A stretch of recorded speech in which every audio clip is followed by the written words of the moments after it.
now tuned in to the cold, hard truth. Cayman's #1 hard-hitting live podcast show, where we feature some straightforward conversations on political, social, and celebrity news and all things happening in the Cayman Islands and around the world. This show was created to give the people a voice and a means of being involved and informed without any filters. Sometimes it gets crazy, but we always keep it real. We bring you the tea, piping hot, so grab your favorite beverage and join the conversation via WhatsApp at 324-1612. Email tips@caymanmarlroad.com. Now, here's your host, Sandy Hill, broadcasting live from the beautiful Cayman Islands.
Good morning, Cayman. What is going on?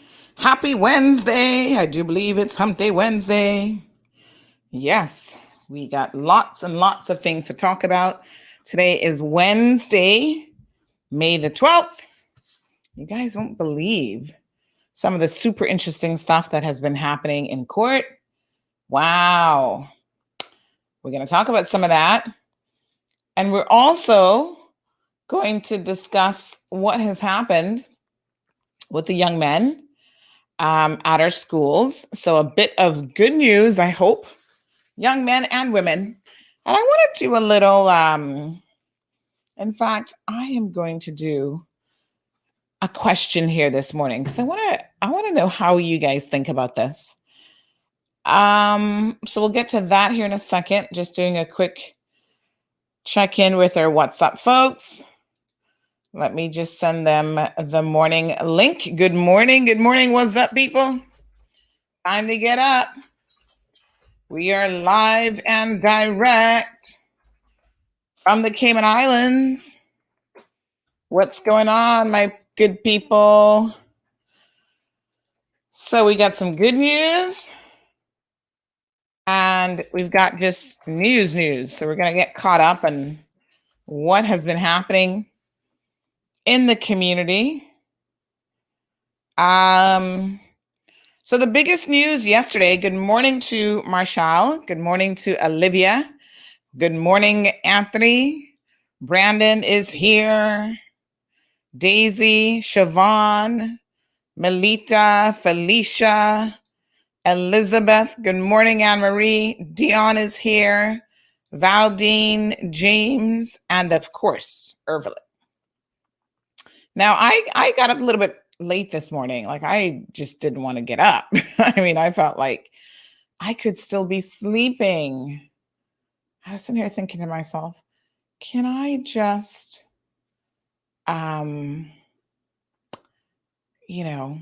sleep in? Is that a possibility?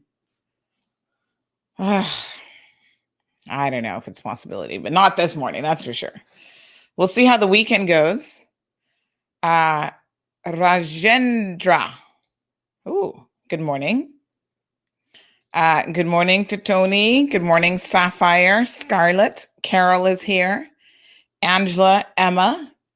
You know, we have a growing YouTube audience. Thank you guys so much for finding us on YouTube. Good morning, Juliet. Tracy. Hey, Tracy. You're in Canada. Good morning, girl. What's the temperature like in Canada today? I have not seen you in a minute online. I was kind of wondering where you were, actually. Yes. Good morning. So good to see you, Louie. Miss Linda. Miss Iva is here. I know people do start messaging me if I'm like past a minute late. They're like, what is going on, girl? And I'm like, all right, I'm just trying to get it together. Yes, good morning. How are you, beautiful people? Miss Iva, I need to link up with those mangoes, girl. I've been craving me some mangoes and sauce. So I went to court yesterday. And court is always an interesting time. You know, since COVID, sometimes we have an option of using the Zoom link to access the hearings. But a lot of times, if none of the parties are actually going to be joining via Zoom, that's not always available. So you have to physically be there. Good morning to Miss Gladys. And so I went, and there was supposed to be this hearing for a young lady named, remember the Tortuga robbery? Well, that is starting. So I think by next week, hi, Regina, hi, Howard. I think by next week, they are going to start jury selection because the defendant has opted for jury selection. The other thing is the female defendant who worked for Tortuga has requested her case to be severed from her co-accused. So I think that is what will be discussed this morning. I think that's more of just a formality, like they will apply for the court to sever the cases. So normally what happens is if you commit a crime together, you can proceed together as a singular trial, but you can have separate attorneys as well. So she has a female attorney. I need to get the name because I've actually never heard this person's name before. No clue who this attorney is. And then the gentleman has Mr. Brady's nephew. What is his name again? Brady. I want to say Brady Jr., but I know he's actually not a junior, but the younger Mr. Brady. And he is likewise a defense attorney. So they're going to be severing Krister Brady. They're going to be severing the cases. So in other words, she wants to have a completely separate case from her co-accused. Interesting. You know, don't know what the logic is behind that, but we'll see how that works out for them. In addition to that, she has requested no reporting of the case. So this morning, I don't think they actually sent me, they were supposed to summons me, but I guess since I was there, maybe they haven't done that. But they were supposed to send me some sort of formal request to come.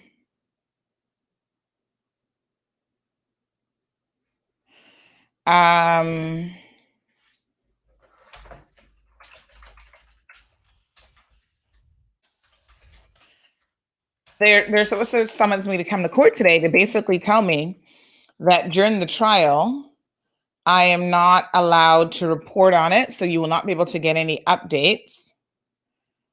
And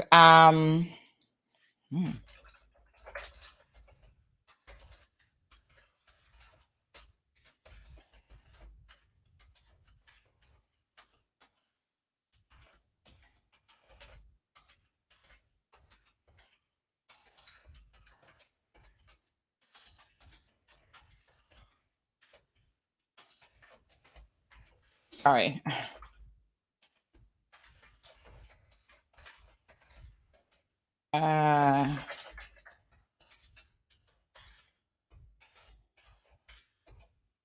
Right. So once the trial begins, we're not able to report on it because they say, oh, it's a jury trial and we might somehow prejudice the jury pool and yada, yada, yada, yada. Because Cayman is so small, a lot of times they try to ice out and, the jurors kind of thing. Do you realize that in Cayman, we never sequester jurors, which is kind of interesting, especially given our size? Sequestration of a jury means that they're in lockdown throughout the entire proceeding once they are selected as a juror. So they house them, they feed them, the works. It's strange that we have lawyers here who rely on this. It's a small community, but at the same time, I noticed that no one has ever requested the sequestration of a jury. Instead, what they would rather do is tell the media, oh, you can't cover it until after the trial, which is so interesting. Anyway, not only are we not going to be able to cover it, but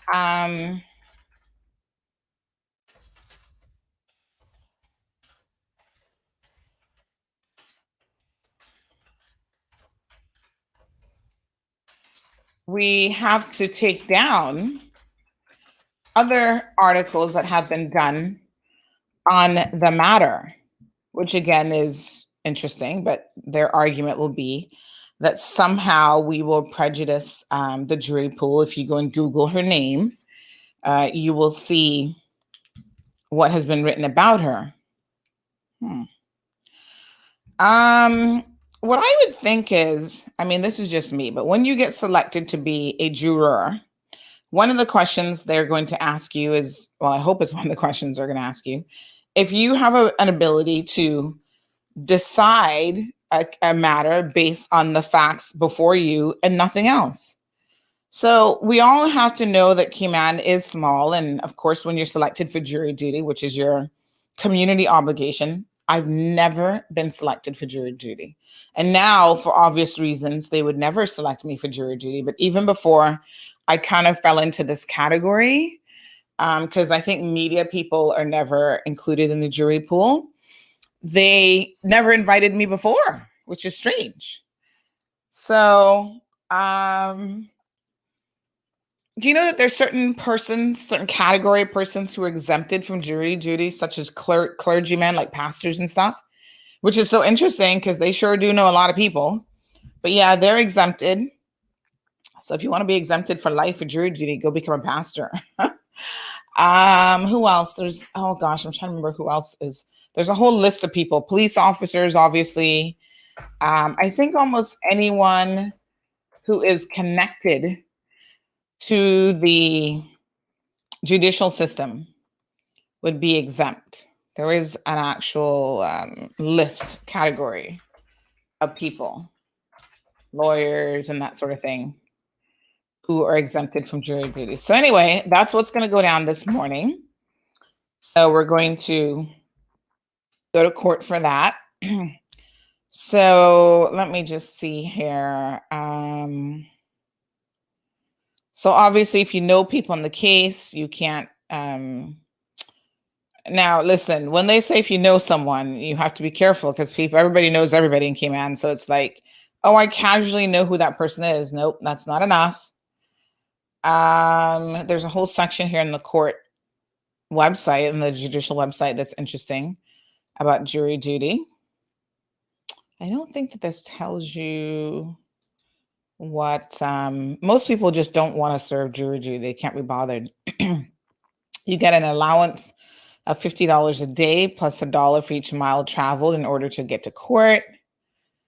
Most people would rather go to work than show up for jury duty, which is unfortunate because, you know, jury duty is part of your civic duty. And I think that people, not that you're going to enjoy it, but I think you should certainly at least show up and do your best, right? So the Judicature, it would now be the Judicature Act, is what determines your eligibility, in the sense that it will list out all of the people that are eligible or not eligible to serve for jury duty. So remember, now all of our laws are now acts. So let me just see here if I can find a copy of it. Have they started to, let me just see here now. Have they actually started the process and completed the process of turning all of our laws into acts? I'm not even sure.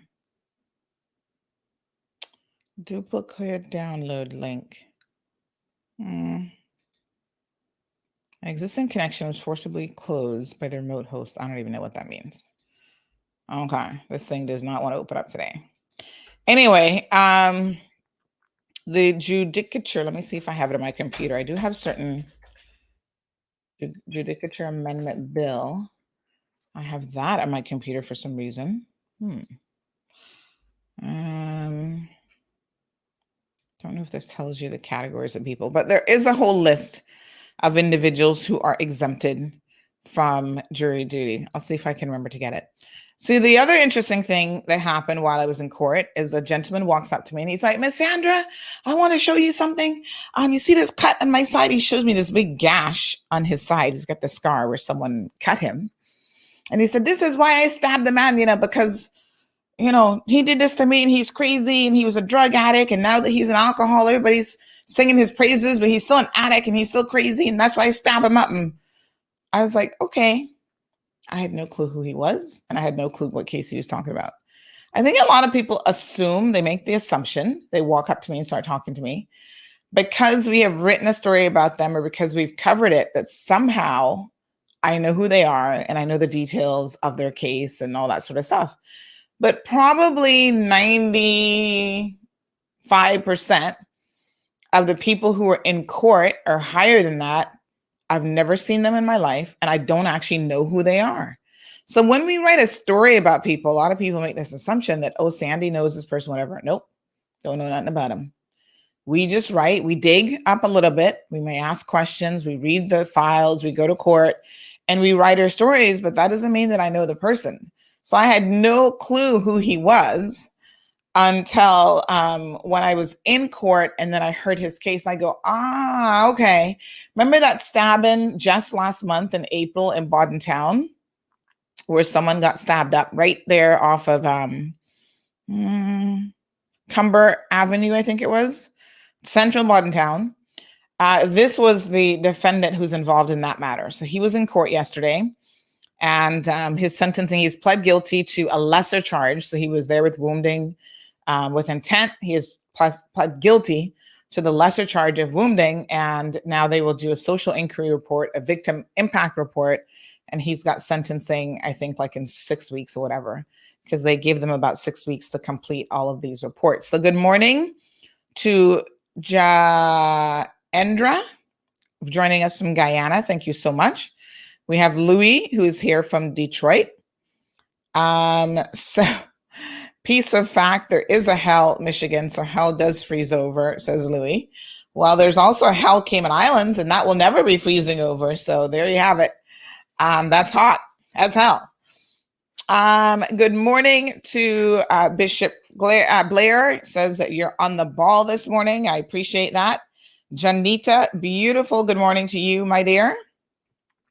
Everybody has such gorgeous profile pictures. Jade, how are you? Thank you. Cece's in the house. What's up, Cece? Good morning, Miss Morna. Yes, girl, they can do that, and they are doing that.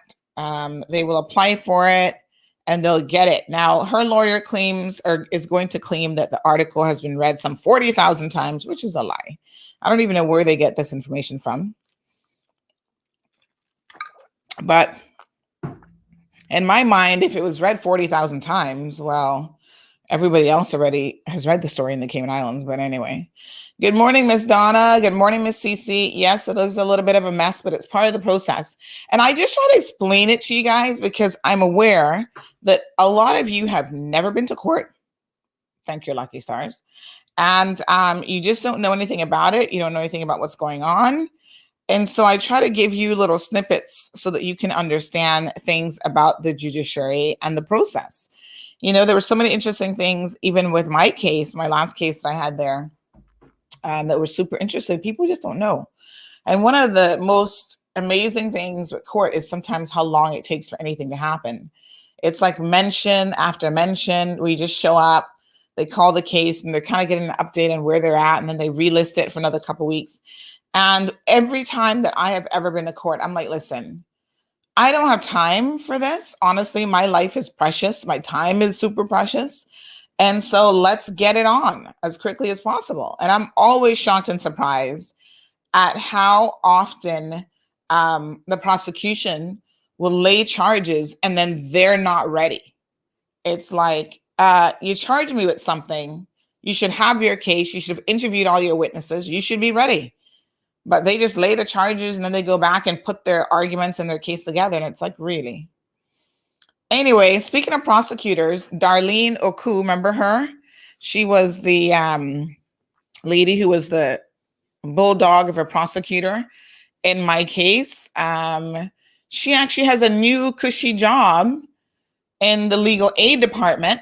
Now, I want to wonder to myself is if this is not a conflict of interest, but she has gotten a job as legal counsel for the legal aid department. Now, I cannot believe that they could not find a Cayman for this job. Like, honestly, I don't know how hard they looked. But anyway, she has applied for the position. She's gotten the position, so she's no longer senior crown counsel. They haven't done a press release. I've been waiting for them to do a press release on this, and they haven't done it because I need a decent photo of her. I can't find a decent photo of her to save my life. So I had asked them over a month or so ago about, when was this press release coming out? Oh, yes, it's coming out any day now. And it still hasn't come out. So I think what I'm going to do, which is normally what we have to do, is we just put it up. And then once we put it up, then they'll find a way to find a good picture of her, and they'll give us the story. So I will put that up actually later today because I've been meaning to do that. But at the end of the day, I was hoping they would have just given us a proper press release about her, but that hasn't happened. So now she's legal counsel for the legal aid department. Now I thought to myself, this is interesting. Here's a Crown prosecutor who was prosecuting all sorts of criminals. Now she is the legal aid counsel, telling them who to give legal aid to and who not to give legal aid to. How does that work exactly? I'm sure she's going to see a lot of her former people that she prosecuted, maybe even some of them she put in jail. That should make for some interesting moments, but maybe they never see her. I don't know. I've actually not, quite interestingly enough, I don't even know where her office is located, because when I go to court, a lot of times you see court staff coming and going in the halls and whatever. I've actually not seen her at all. So I don't know where they have her seated or situated. I guess technically she doesn't have to be in the courthouse because she may not even meet with clients. She might just review paperwork and make decisions based on paperwork. So Bobby says, but on what grounds are they asking for no reporting? Well, like I just said, I mean, they're saying that it's going to prejudice the jury. Good morning, Bobby. Good morning, Jackie. Yes, Bobby says that a lot of times best practice isn't followed here.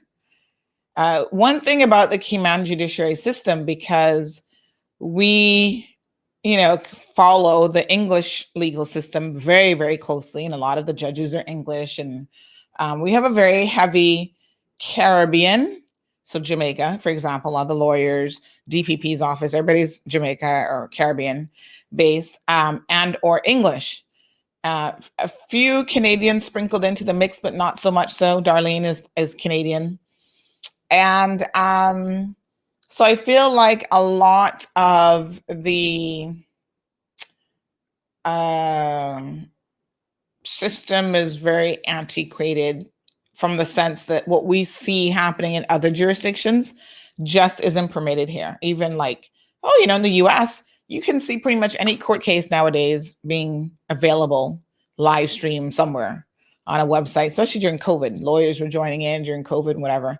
And it seems like for Cayman, that was like such a big deal. There were literally lawyers who were like, oh no, I would never have a trial via Zoom. And I'm like, why?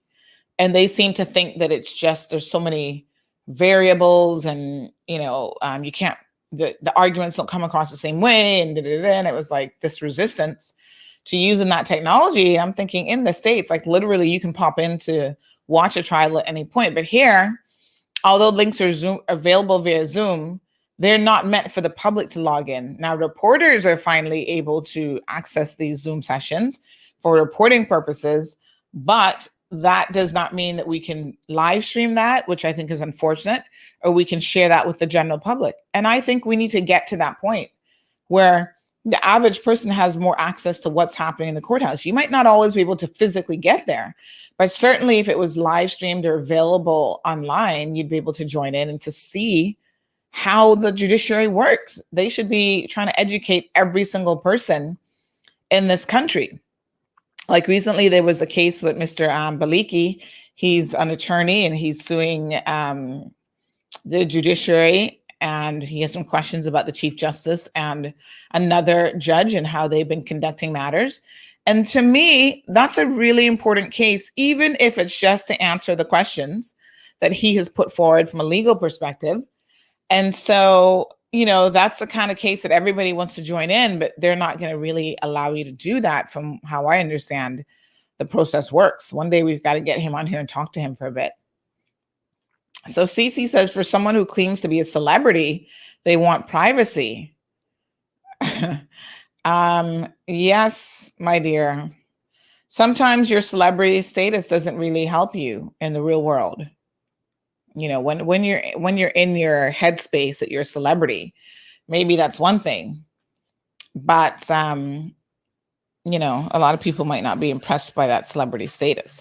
But I think ultimately jurors have to be prepared to set aside everything that they think they know, or they believe they know about a defendant and just judge them based on the facts and the law that is presented to them during any trial. Good morning to Larry. He says CMR audience all over the world. Yes, sir. Good morning, Miss Beulah. Natalie says busy working, huh? Yes, Jill.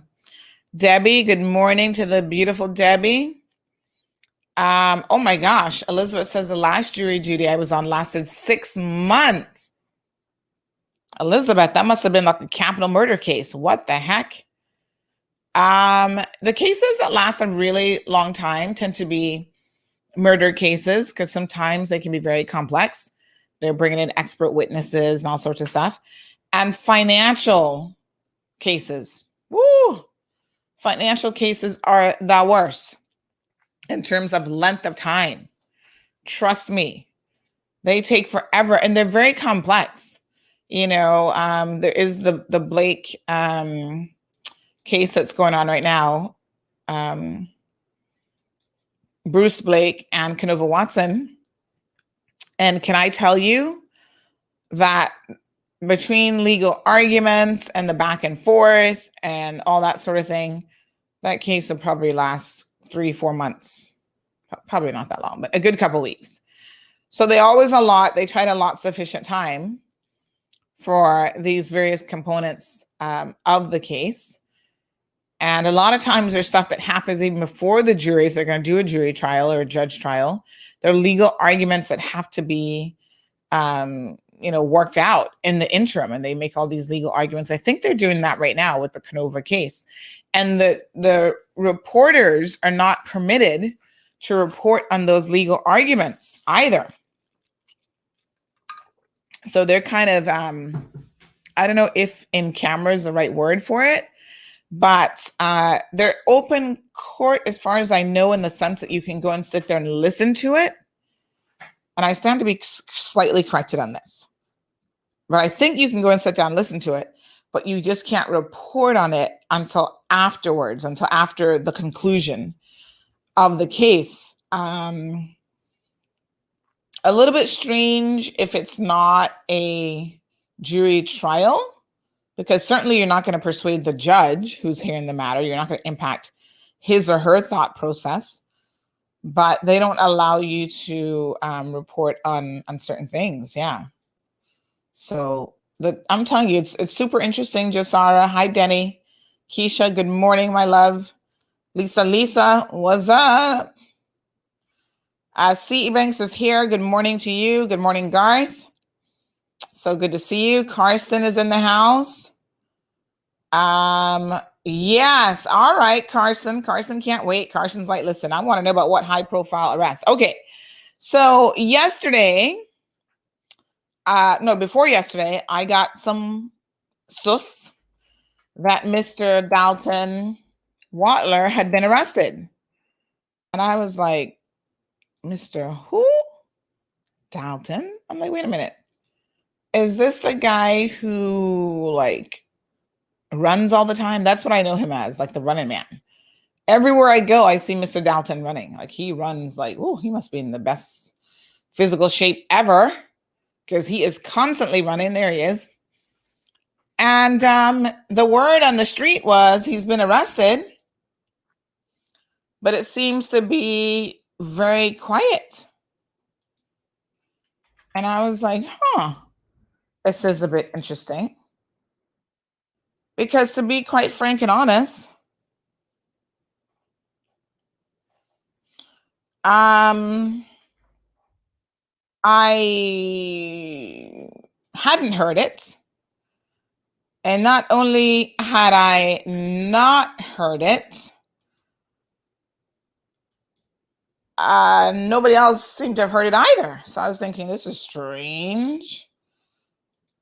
So, okay, I started doing my digging, because you guys know Detective Sandy was on the job. So I started digging, and then when I was digging, I came across the fact that this was absolutely 100% true. Not only was it 100% true, but he was arrested last week, Wednesday. So when I asked one source, they were like, girl, you are late to the party. And I said, man, sometimes I don't always get it right away. Yes, so sometimes me late for true. So that's Mr. Dalton. I think a lot of us know him from his involvement in sports. He's actually a chief, Dr. Dalton Harold Watler Lyon. So he's Spanish. You know, Spanish people always got like five names, right? Because they have like 2 last names, basically. So he is the deputy chief officer for tourism. And he was arrested last week, Wednesday, on suspicion of money laundering by the Financial Crimes Unit. This is what our sources have said. Now, we do not get, we haven't gotten anything official from, which is kind of strange, because normally, like if the anti-corruption unit is involved or others, normally the anti-corruption unit, they will issue a statement saying, hey, they don't say, this is kind of interesting, but Before CMR, they never really said who the person was. They're like, oh, someone has been arrested, a civil servant. They might say civil servant or something like that, but they never say beyond that who it is. Now we start now, we can name them because we can know who it is, especially if it's a Caymanian. So we dig and we find out who it is and we name them and boom, So it is a little bit strange that we've heard nothing about this particular arrest. I understand that this one is a little bit ticklish and that there could be other parties that will be arrested in relation to it. And then, of course, once you hear of a case like this, everybody starts messaging and they're like, I think a lot of people were initially shocked. And then a lot of people have said,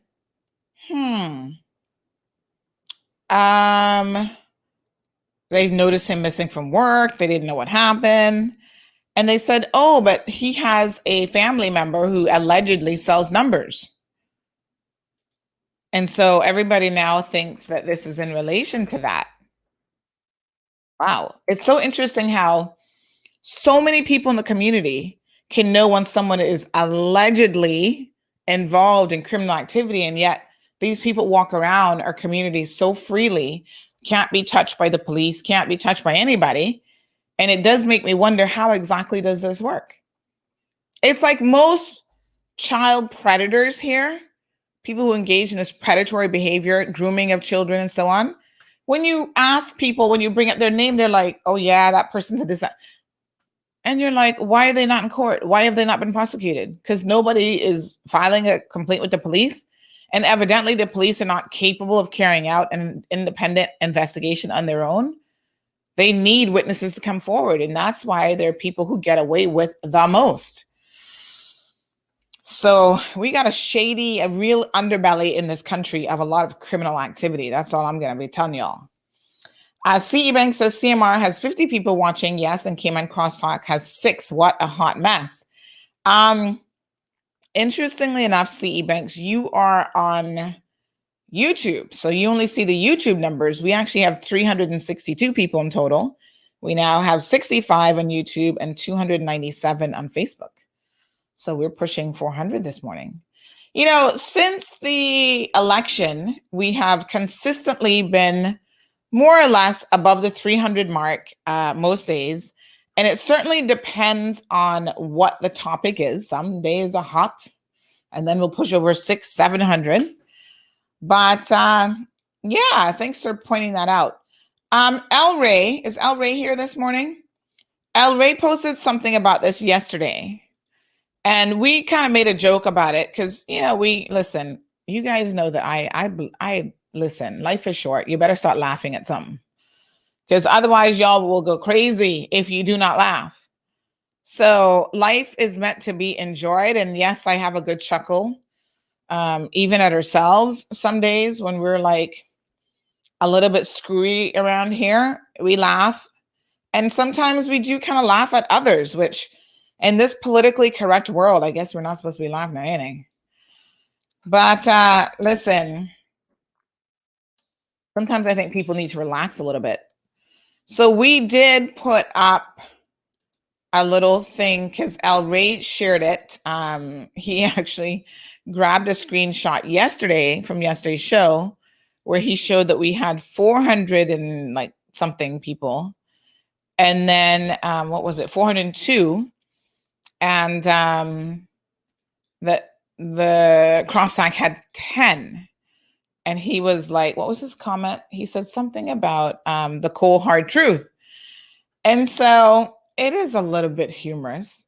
And what I think, it's a little bit tongue-in-cheek as well, because what I think, the thing that occurred to me about this particular screenshot from El Ray is Dr. Lee, and we're not trying to make fun of the Compass, but Dr. Lee is like one of their go-to people for everything relating to, like, anytime they want big numbers for a show, they pull in Dr. Lee. Because I don't know, y'all loved you some Dr. Lee.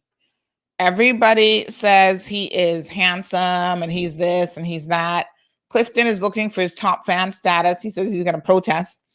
Child, protest to Facebook, because that is something that Facebook doles out, not us. So Gabby said she heard about the rest over the weekend. Girl, why didn't you tell me? Hello. So anyway, El Rey kind of made fun of this on his page and we kind of reshared it. And there was like one person up in their feelings about it. Oh, you shouldn't. Jackie Bennett was all upset. Like, oh, you shouldn't be sharing this and blah, blah, blah. I'm like, Jackie, relax, girl. Seriously. Like, you're taking life a little bit too seriously in this moment. It's like, oh my God, the earth is not going to end here. But El Rey can be very shady. There was something else he posted about us yesterday as well that was full of shade. And sometimes he's poking fun at us like he did another post. And I'm just like, whatever. Take it and just keep rolling down the hill. Life is too short for you to be obsessed about certain things. So yes, Gabby, next time you got to put me on speed dial, girl. Sherry Ann says, because it's false information about Dalton, there are two sides to the story, so the truth will come out shortly. Well, I don't know we haven't heard the case yet. And so people are just speculating that it has to do with gambling and probably putting proceeds of criminal conduct, commingling that maybe with his own account. But at the end of the day, that's pure speculation. We will have to wait until if and when he's charged. And then we'll hear what the charges are and what the case is. He'll have his day in court if he's charged, and we'll get to hear all of the details. What I think is interesting, though, is we have a community here of people who engage in gambling, and it is big money, millions and millions of dollars. And there are people making so much money, right? Selling numbers out of Honduras and Jamaica. I think those are kind of the two primary spots. They're like millionaires. Now, if you don't have a job that can support you being a millionaire, like there's no paper trail for the money. This is how money laundering kind of works, right? You've got to wash the money, right? So that it comes out looking like it's from something legit. And how do you do that? So say I'm a numbers woman and I make $400,000 a week selling numbers. You guys know my little CMR and I'm making no money like that. I have my other businesses, but if I can't show invoices and justify where 400 grand would be coming from, but I'm living a 400 grand kind of lifestyle. So say I'm living in $1 million house and I've got 3 properties on island and I'm driving, $200,000, $300,000, $150,000 cars. At some point, somebody's going to be like, what is Sandy up to? Like, seriously, she doing something. How is she getting her money? And so, folks, if I can't show you how I'm working, whether it's working a pole or working something else for that kind of money, you're going to be like, And at some point, you've got to put that kind of money in a bank or you've got to purchase property. You've got to do something with it to try to make it look like it's legit money, right? You've got to try to reintegrate it into the economy. And there's a lot of different ways that people try to launder money. So sometimes what happens is they will turn to other people, family members, and this is where you better be careful, folks. And they will ask you to assist them. Oh, well, can I put something in your name? Or can I give you this money to put it into your bank account or whatever? Folks, don't be calling me because the answer is going to be no. It's like, remember when we all used to travel? Do you remember when we used to travel? It was so long ago, folks. OMG. Soon I'll forget what it feels like to be in a plane and just like hug up that seat or to be uncomfortable with the screaming baby in front of me. Like I'm going to forget all these things, right? But remember when we used to travel and sometimes you'd be at the airport, especially that early morning flight. I'd be going to Miami or somewhere else and people walk up to you. Oh, are you going to Jamaica? And I'm like, no. I want you to carry something. No, is the short answer. I don't know you and I ain't carrying jack for you, okay? Don't be asking me that. Do I look like a fool or a mule? Because that's what you're going to end up being. You're going to end up being a mule because these people are looking to transport something probably illegal. Sometimes it was innocent. They were just out of, their allowance. And, but I'm like, sorry, you better pay that extra money to Cayman Airways because I'm not getting into nothing. No one is going to haul me down and be cavity searching me over some bullshit. I'm like, no, thank you. Speaking of that, last week, Friday, now again, the authorities haven't said a word. We haven't heard anything from CBC. But there is an allegation that 2 people off of the Jamaican flight were obtained. What's the word I'm looking for? Were arrested in some capacity. And one, they were searching really, really heavily. So I suspect it's a drug bust. And they were hauled off. And the mother of one of them was at the airport. I'm assuming these people would have been going into quarantine. So I don't know what the mother was doing at the airport. But anyway, and they haul them off instead. So I was trying to find out what's the 411 on that one. Oh, now we can't get the official sus on it, none at all. But we know it happened. You see, this is a thing. I'm telling you, people give me information. I'm like, okay, I know it happened, but the sources are not coming through in terms of,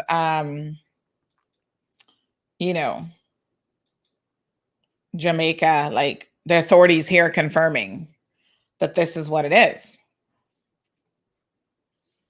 So somebody got arrested. There was a guy in court last week, Monday as well, who was arrested. They didn't say how he came in. But remember I was telling you guys he was crying to the judge about how he didn't want to stay in quarantine. And the judge was like, sir, you entered this country. I think he entered illegally, which means that he would have. Oh yes, the one on Friday was on a Cayman Airways flight. So, oh yeah, somebody else telling me the source now. Hold on now.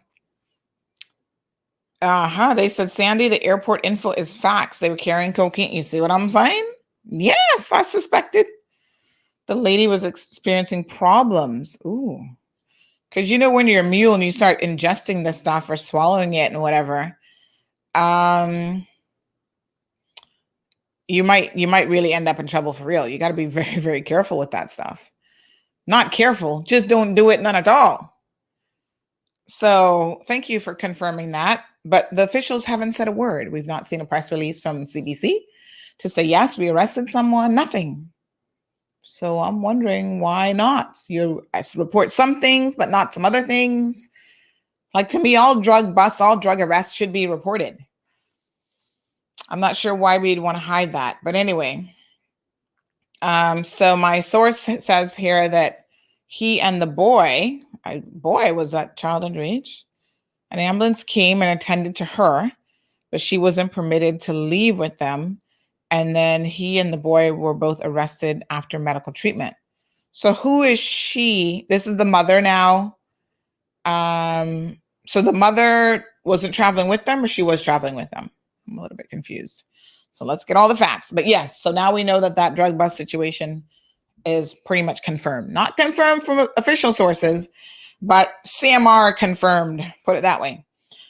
Clifton, you're going to turn up at my house to do a protest, but don't turn up at my house. Turn up at Facebook, Mark Zuckerberg, or whoever his name is. It's all his fault. We do not give out top fan badges. Facebook does it, and Facebook does it based on, I think it's like some sort of algorithm that they use. So you become a top fan based on, I guess, a certain percentage of people who interact with the page. But if you have a lot of people who interact with the page, then it becomes harder to become a top fan because you got competition, Clifton. So you better start liking stuff and commenting and stuff. And, that's how you get your,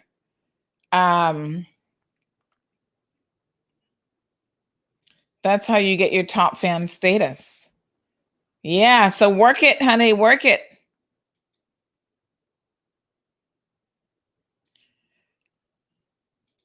All right. So Louis says, appreciate your commitment to giving us the truth while educating us as part of an awareness program. CMR is number one community news.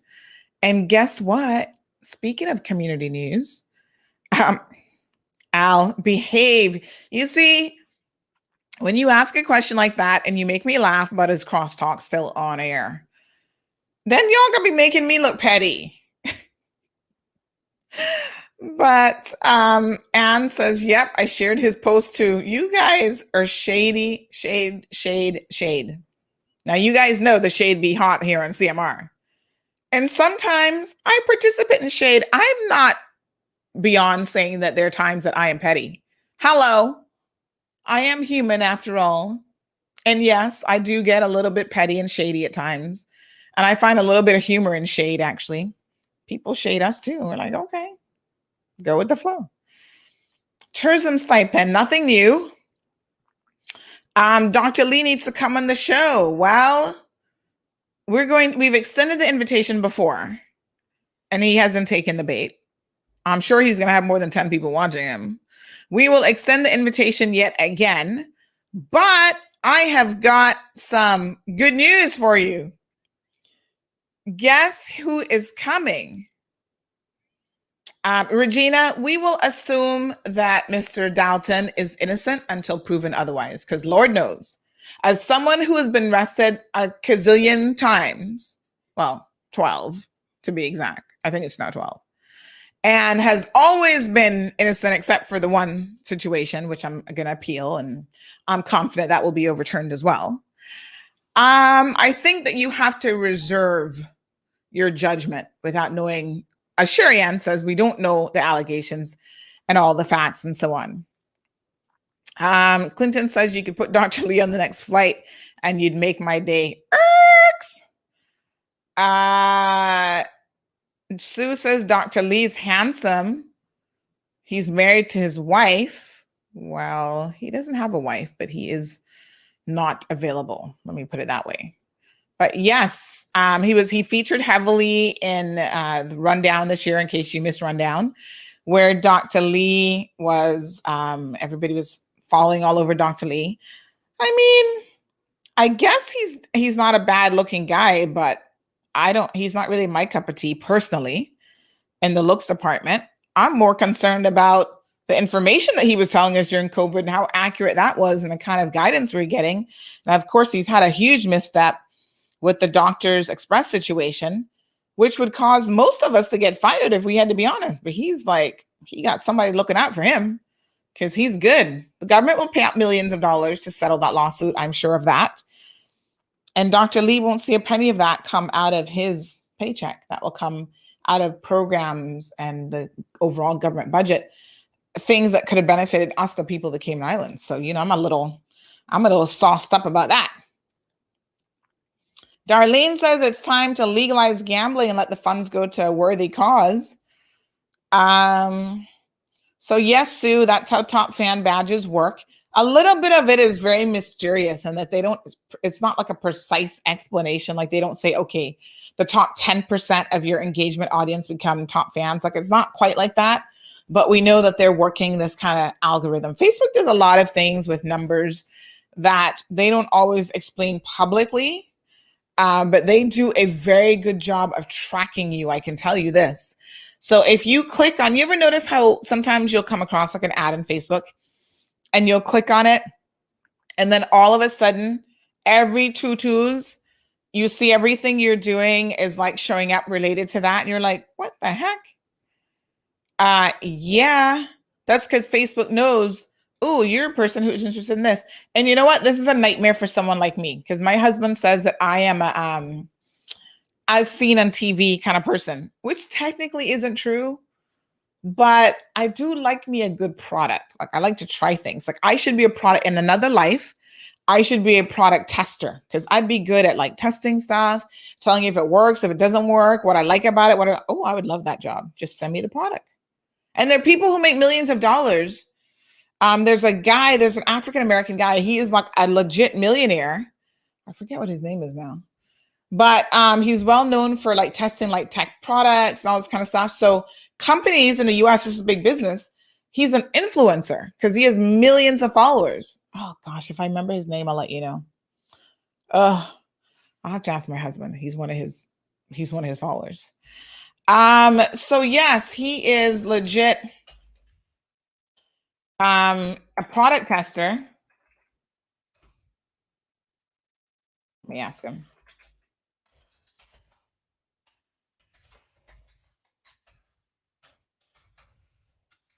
He has a YouTube channel with millions of followers, and these companies are always sending him stuff. So he get like laptops to test. A lot of times they test them, they review them, and then they send them back. But I think sometimes they might get to keep the merchandise. And I'm like, hey, tester extraordinaire right here. Like I need to start a YouTube channel testing something. I could be testing food. Speaking of which, someone asked if we could start doing like a review section. We have the consumer protection articles that we do, but they would like us to incorporate like a review section where you, the consumers, kind of like a Better Business Bureau worked into CMR website, where you get to rate companies and make recommendations or not on companies, that sort of thing. And I'm thinking about it because that might not be a bad idea. But we want to do food reviews. That's something that I'm into, but I just don't have time to go around to all these restaurants. But if you're interested in becoming a food reviewer for CMR, link me up. Sue, maybe that's something that a retirement person can do. Hello, everybody loves to eat and have a little glass of cheese and wine or whatever. A glass of cheese, a nibble of cheese and a glass of wine. So yes, product testing and influencing and all this kind of this world is big out there, folks. Merstar had a good laugh when she says, get them polls will get you that money. Hey, Juliet says, come on, Sandy, money has to be made. It's simple. Well, yes. I mean, I guess sometimes you got to twerk it and work it. I like to twerk and work like in legitimate ways. But I suppose there's far worse things than dancing on a pole in this life, right? Is there any job that you wouldn't do? You know what else I would love to do in CMR? I would love to do a day in the life of, where you kind of like shadow someone. Ooh, I've got somebody I'd like to shadow. A day in the life of Woody Foster. I love me some Woody. You know how people love Dr. Lee? That's how I love Woody. Woody is awesome. And I would like to see, what does Woody do in a day? I guess I'm betting that Woody gets up really, really early in the morning. Woody, are you listening? He's probably like a 5 o'clock kind of person. So that means if I want to shadow him, I'd probably have to go to bed at 5 the day before. But a day in the life of a cashier, where I could be a Foster's cashier for a day. And then I could come back and give you all a little bit of appreciation of what that life is all about. I'd be like, listen, have your money ready when you get to the register. Don't be holding up the line. Disinfect because y'all nasty and you're not washing your hands.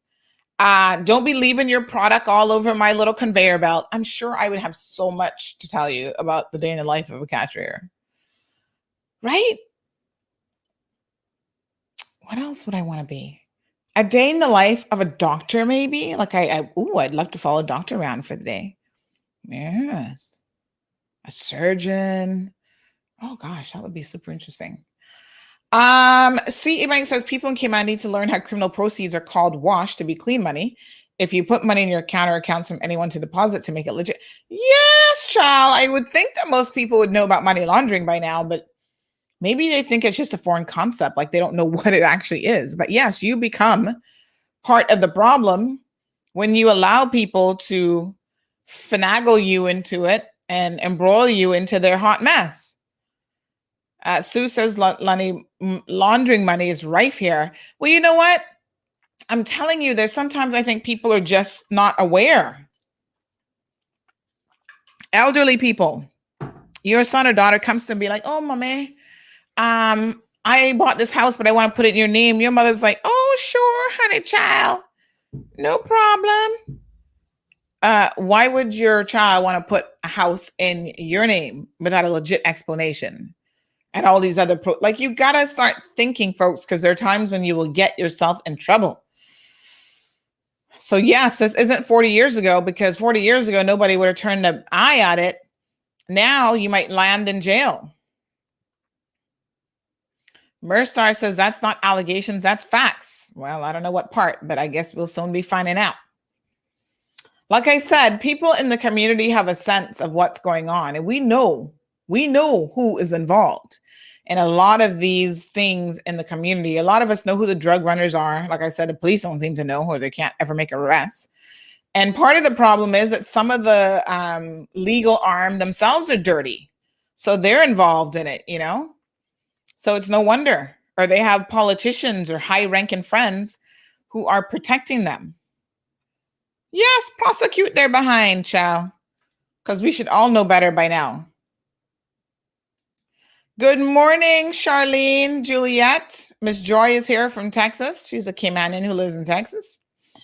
Punctious is here. Thank you so much for joining us. Tracy says nothing is hidden. Everything is tracked. They wait to catch the big fish. Well, I don't know, Tracy. Sometimes I feel like they're catching the little sprat, the smallest of the smallest fish. They're really not going after the big fish. Irvlyn says she got her badge during the election time because she was all over it. Louise says, I'm not a top fan, but I love the show. But you're a top fan in my book. Listen, all of you are top fans as far as I'm concerned. I don't care what algorithm Facebook uses. All of you are top fans. So good morning, Miss Linda. Good morning, Miss Sandra. Says Sandy, for too long, this corruption has been going on. Dirt poor people show up here, secure a menial $6 per hour job, and in no time they get rich. Huge homes, expensive cars, business back in their country. It doesn't take a genius to figure it out. And trust me when I say as well that the other thing of interest is where the drugs are coming from. That's why a lot of people are like, oh, let it come in from Jamaica. We don't mind. It's just marijuana. That's the herb. If you think that that's all they're bringing in from Jamaica, you are crazy. It's way more than that. There is guns and a lot of these illegal shipments and so on. Trust me, you don't want to be messing with that. Okay, so here's a little bit more information on the situation at the airport. Ooh, honey child, this is juicy. I'm going to have to write this up on the website so everybody can hear this in case they missed a show. But this source says the mother started to pass hers out and had diarrhea, a diarrhea episode. That's how they got caught. What? Every passenger was then searched down to infants. And the flight came in about 1 p.m. and they were still there being cleared after 8. Rotted. What the BBC? How me not get no source from CBC? CBC, why you not telling us this? Sky says the bait, Shady Sandy. Yes, that should be the name of a show.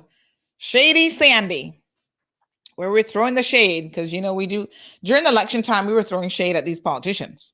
You know, the ones going getting their Colombian girlfriends pregnant and the most. We were shading them hard. So, my husband just told me the guy's name is MKB. You got to check him out. I mean, this dude like gets Teslas to I can't remember if he actually bought the Tesla or if they like gave it to him to just do a thing on. But he has, let me tell you, yes, he has one called MKBHD. And he has 14.1 million followers on YouTube. His name is Marquise Brownlee. He's amazing. So he did a whole show 4 days ago that has 2.2 million views called What is Right to Repair? He does all kind of stuff, like he reviews Apple watches. You know, Apple has this new tag, the Air Tags, where you can like attach them to stuff. And if you ever lose anything, you can then find it. Apple is all over some tech stuff, but he reviews all sorts of technology, phones, tablets, vehicles, like everything. He is amazing. And he gets to do some pretty interesting interviews as well. Like I feel like he's interviewed, I don't know if he's interviewed, oh gosh, what's his name? The Tesla guy, or Mark Zuckerberg, but he's interviewed some really big names. He had an episode that I really loved that he did a month ago. That one had 1.8 thousand views. And I'll put the link in it because you guys will find it funny.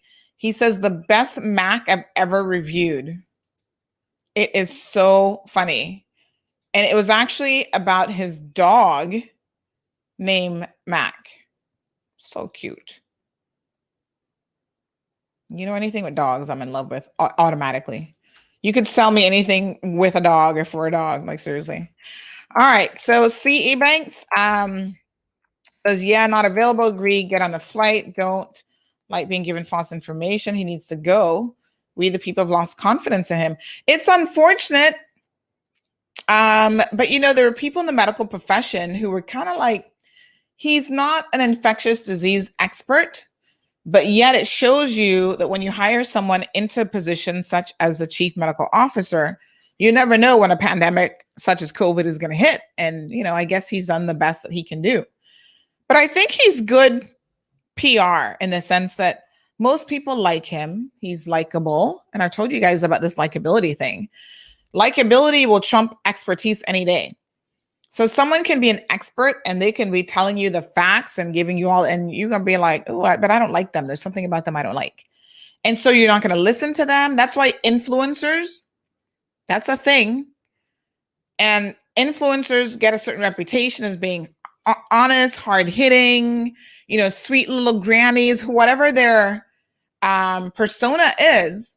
They're able to influence people, not because of the reality of the situation, but because of the perception of the situation, what you perceive them to be. So I think Dr. Lee has had a relatively good public persona in the sense that people find him likable.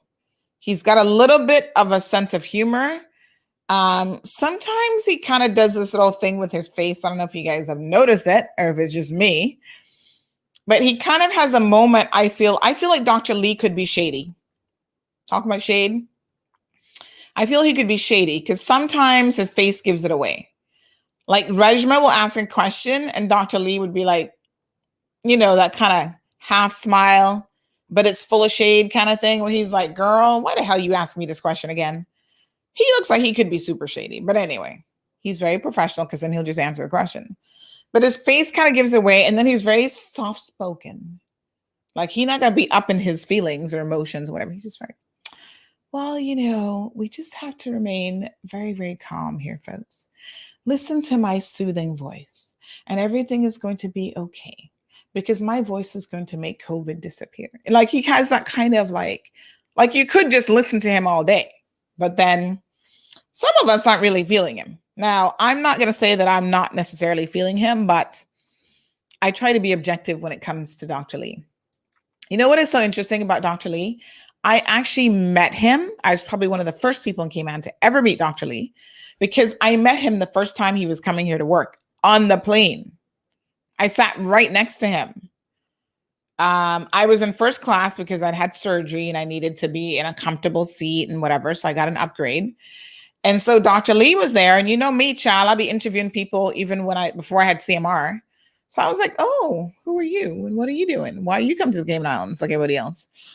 And he's like, oh, I'm working at the Health Services Authority. Do you know it? I'm like, yeah.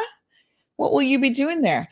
I'm going to be the pain management specialist. I said, oh, really? That's interesting. And, you know, I start probing and asking all sorts of questions. Interesting. So yeah, I was one of the first people. And then of course he was here and I would see him occasionally and stuff. I think I went to him once for some kind of pain. I don't even know. And then he referred me because I went to the pain management clinic, which he used to be in charge of. And then he referred me to somebody else. Anyway, Sue says, I don't think he's handsome one bit. OMG. Well, you know, everybody's got their own cup of tea.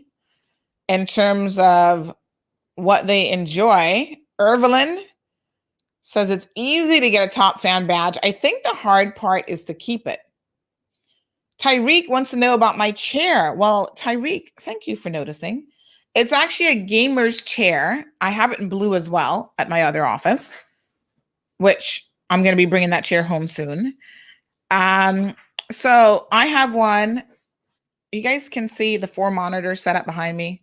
I need to use the other camera because the other camera gives the background a softer, what they call bouquet or whatever, where it's like a little bit softer and a little bit, it's not as sharp, like the focus isn't as sharp. But yes, the station there is technically hubby's station. For some reason, he needs 4 monitors. I only get 2. But his argument is my 2 monitors are big. Like one is 32 inches long and the other one is probably 32 inches square. I don't know. So I get 2 big monitors. He gets 4. But yes, we have these kind of gamers chairs, but they're actually very comfortable. They have the headrest. Some of them, they're ergonomically pleasing to the back. So they are comfortable when you have to do a lot of sitting and whatever. But as I told you guys, most days I'm actually standing up during the show. So I'm not sitting, but sometimes I put my knee on the chair as I'm standing. So I don't know if you guys can actually tell that that's what I'm doing right now, but yes, this is the comfy gamer's chair. Thank you very much, Tyreek, for noticing. Maureen, good morning. Dion, how are you? And they come in different colors. So I have blue as well.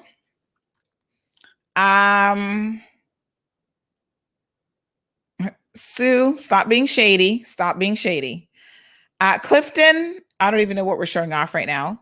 Hey, Eddie, what's up? What's up? Miss Lillis, a consumer review website would be ideal, especially for the construction industry. Ooh, girl, they are a hot mess. We know one construction guy right now. We're working on an expose on him, but he seems to go after the ultra rich and their money. And I'm like, oh, somebody got to beat you if you keep stealing people millions of dollars, because people don't play when it comes to their money. Hello. But anyway, we'll be updating you guys about that soon enough. Yes, I love me some Woody Foster.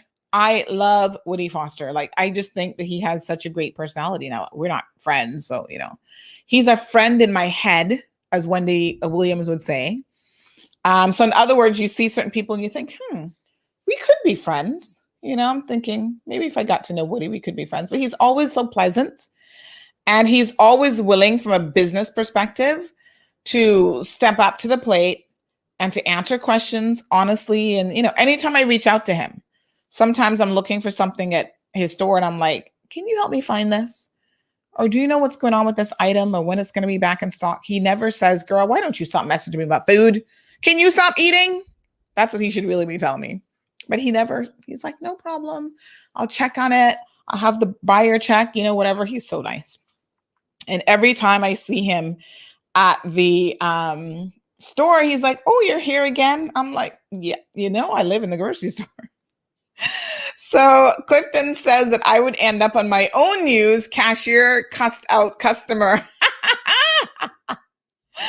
Oh my God, Clifton. Yes, that would probably happen because some of y'all just you be treating cashiers like I don't know what.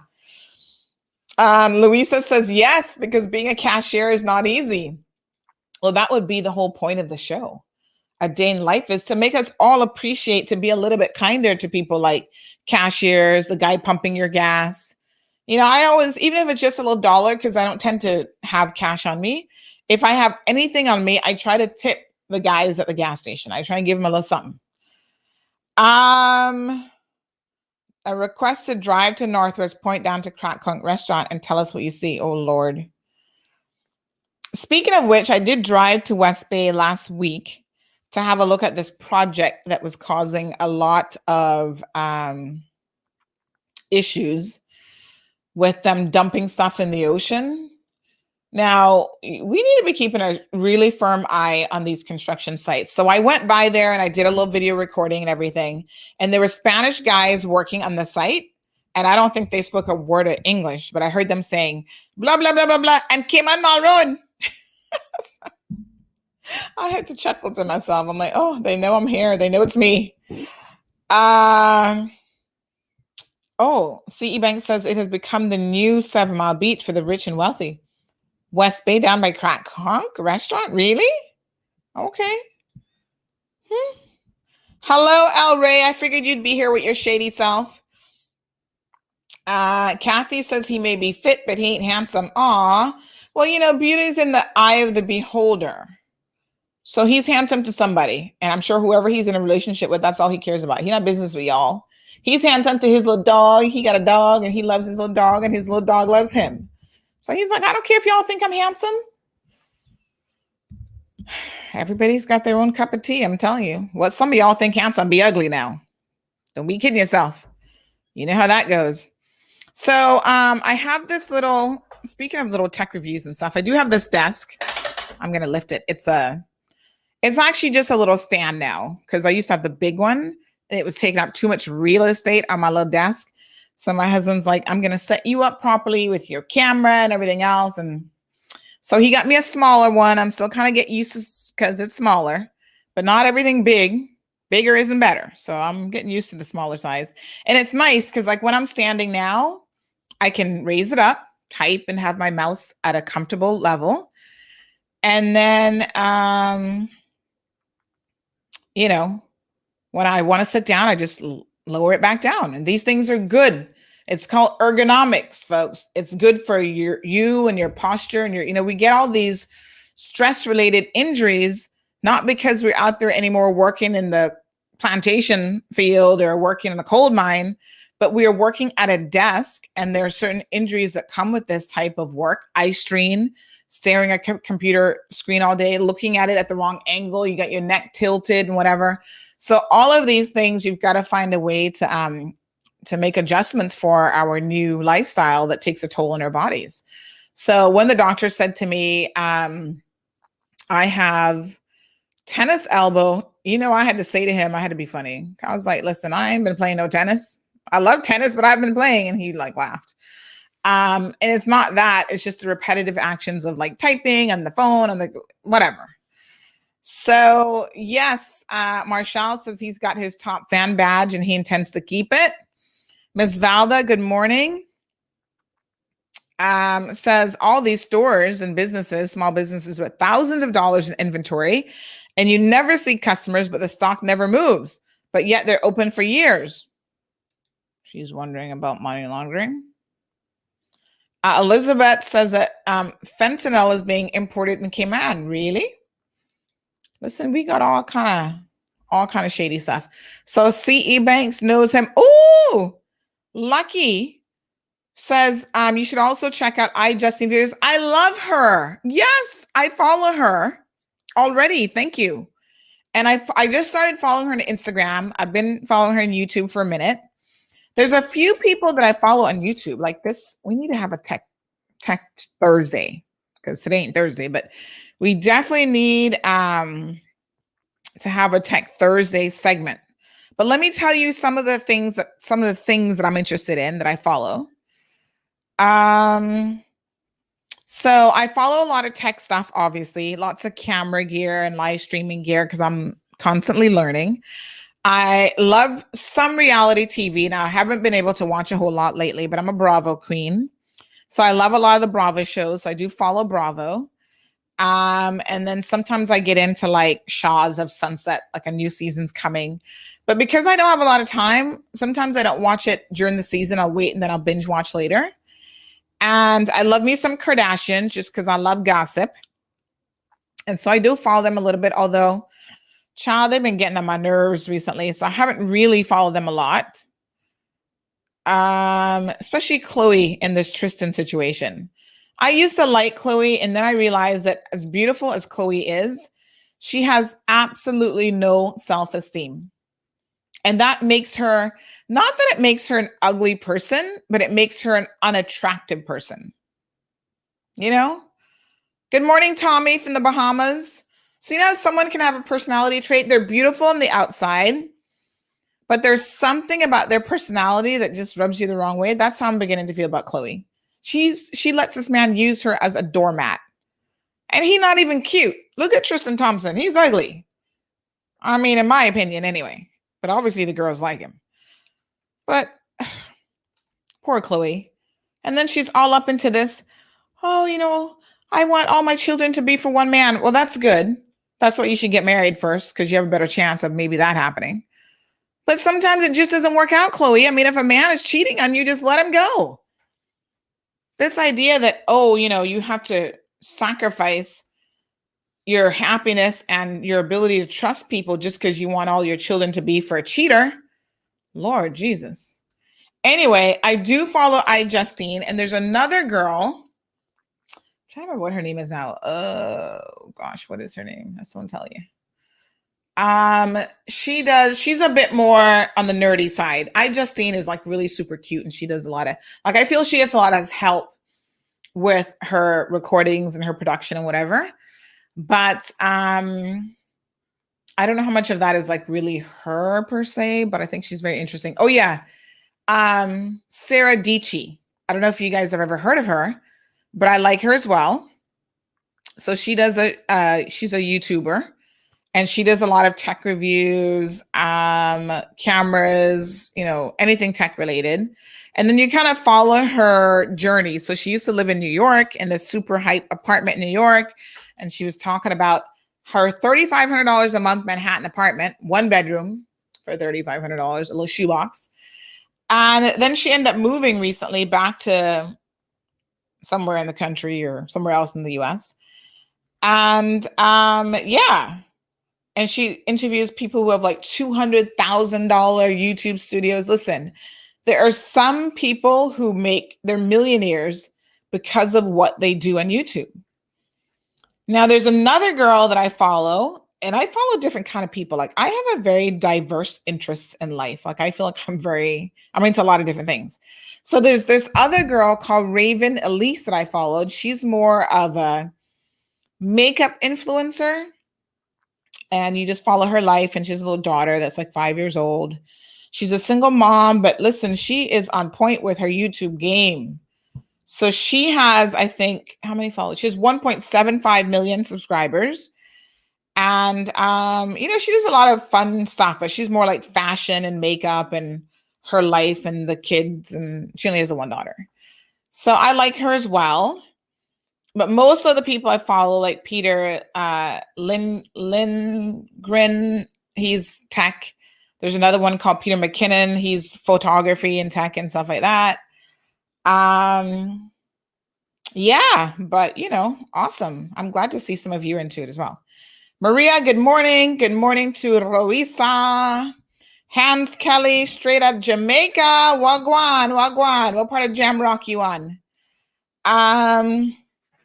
Sky says, Sandy, don't kill me. Love the soothing voice. Yes, child. Dr. Lee has that voice thing down pat. Yes, tell us what's going on at Yard. What's going on? What's happening? Now, I'm sure you guys saw the story that we did the other day about the shootout in Jamaica. And it's moments like that I have to say to myself, oh my God, Jamaica is not a real place. A shootout in the middle of the day. Did you guys see that story?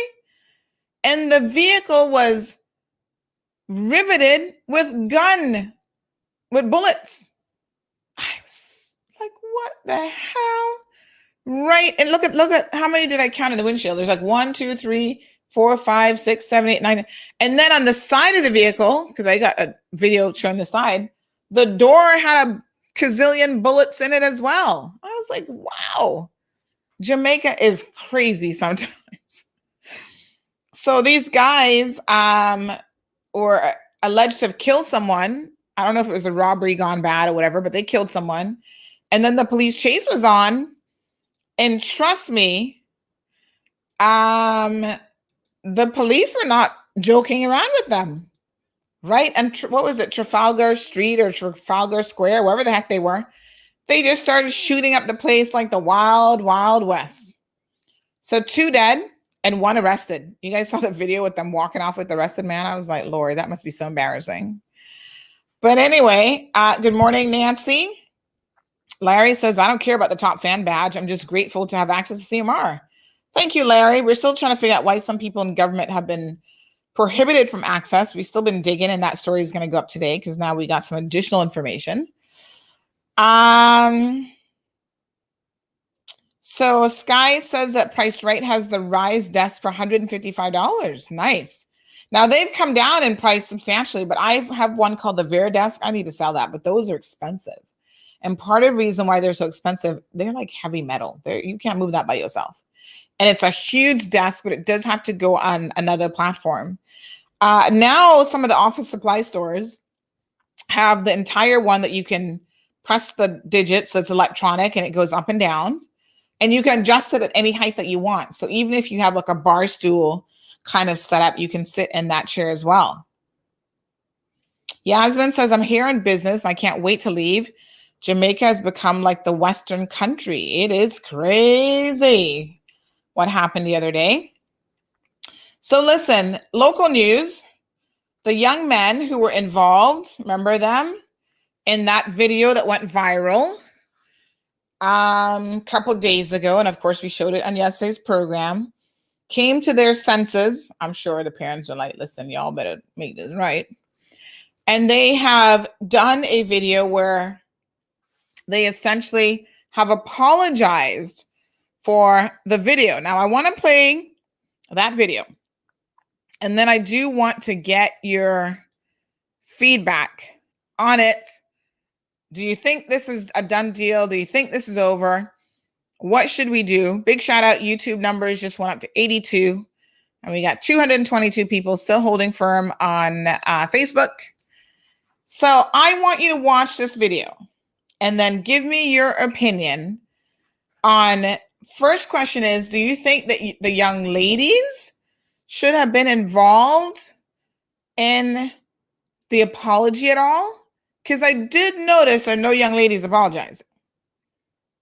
Or do you think the burden should be on the young men, as we see here? It's an interesting question. Let's watch their video. On behalf of all the John Gray High School students that took part in the videos, we truly are ashamed of our inappropriate behavior. Better decisions should have been made, and we would like to extend an apology to all the disappointed parents, TCHT staff, and our community. For such behavior, we take full responsibility of our action, and as senior students in our school, we should set a better example for all the younger kids looking up to us. I personally am deeply sorry to all the people who support us daily, as this is a different look upon our character and a humiliation to everything we train to accomplish. Once again, we are truly sorry. We kindly ask that the school and the community please forgive us. Thank you. Hello, K-Man. I sincerely want to apologize for the video that has been going around. I want to apologize to my family and most importantly the school, because I feel like I have let them down. I feel like I have disgraced my family name. I want to apologize to the people in the video and to the parents that have watched. The information that was shared in the video was confidential. That is related to people's personal lives. And I sincerely hope that anyone who partook in the video will forgive me and it will never happen again. I sincerely want to apologize to my tutorial teacher because she knows that I know better. And I sincerely want to apologize to all those who have hurt while in the process of making that video. I hope you guys can forgive me. Thank you.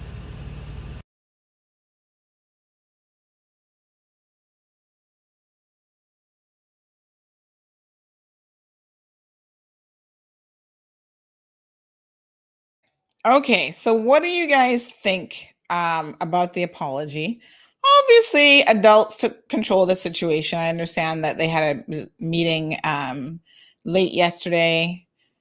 And a lot of the parents were very upset. And I heard that some of them were very emotional and they were crying and so on.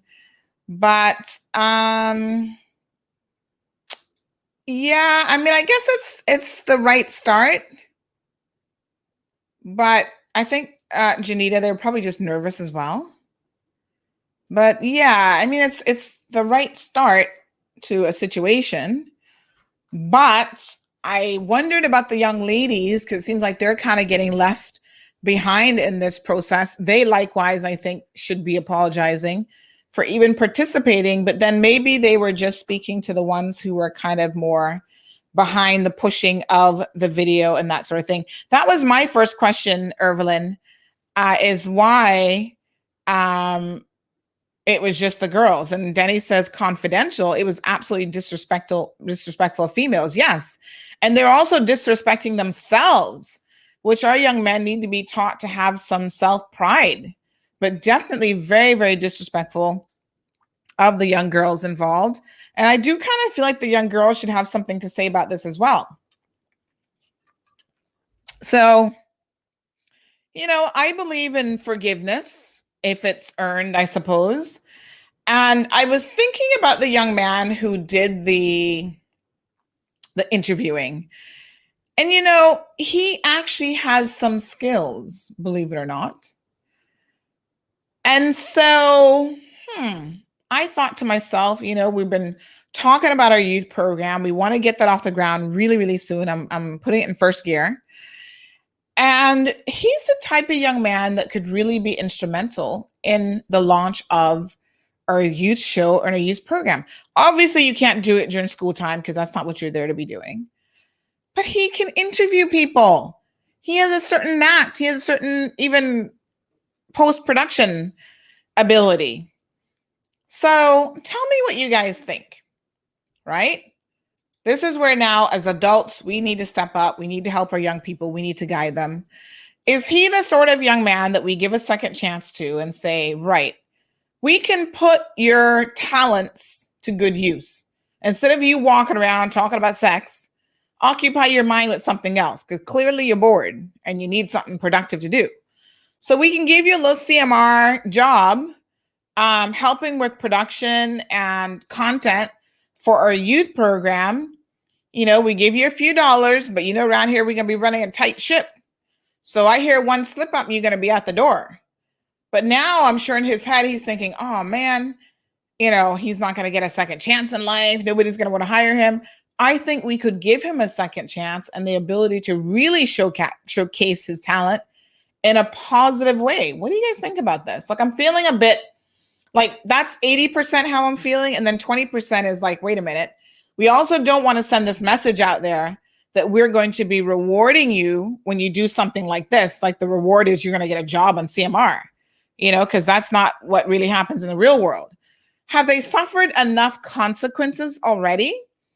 The embarrassment. And let us be very clear. Someone said to me yesterday, a lot of people didn't like that CMR covered this. And I said, I said, isn't that interesting?